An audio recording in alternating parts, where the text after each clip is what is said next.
ധനുഷ് നായകനായി എത്തുന്ന കാരയുടെ റിലീസ് തീയതി പ്രഖ്യാപിച്ചു. ഏപ്രിൽ 30-ന് സിനിമ ആഗോളതലത്തിൽ തിയേറ്ററുകളിലേക്കെത്തും. പോർത്തൊഴിൽ എന്ന ക്രൈം ത്രില്ലറിനു ശേഷം വിഘ്നേഷ് രാജ സംവിധാനം ചെയ്യുന്ന ചിത്രമാണിത്. വെയിൽസ് ഫിലിം ഇന്റർനാഷണലിന്റെ ബാനറിൽ ഇഷാരി കെ ഗണേശാണ് സിനിമയുടെ നിർമ്മാണം.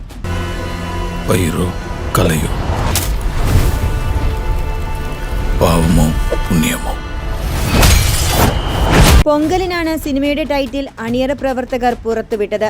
ധനുഷിന്റെ 54ാമത് ചിത്രമാണ് കാര. ഇമോഷണൽ ത്രില്ലറായിട്ടാണ് ചിത്രം ഒരുങ്ങുന്നതെന്നാണ് സൂചന.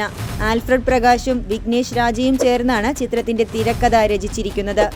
ധനുഷിന് പുറമെ മമിത ബൈജു, സുരാജ് വെഞ്ഞാറമൂട് എന്നിവരും ചിത്രത്തിൽ അഭിനയിക്കുന്നുണ്ട്. തേനി ഈശ്വർ ഛായാഗ്രഹണം നിർവഹിക്കുന്ന ചിത്രത്തിന്റെ എഡിറ്റിംഗ് ശ്രീജിത്ത് സാരംഗാണ് നിർവഹിക്കുന്നത്. GV പ്രകാശ് കുമാറാണ് സിനിമയ്ക്ക് സംഗീതമൊരുക്കുന്നത്.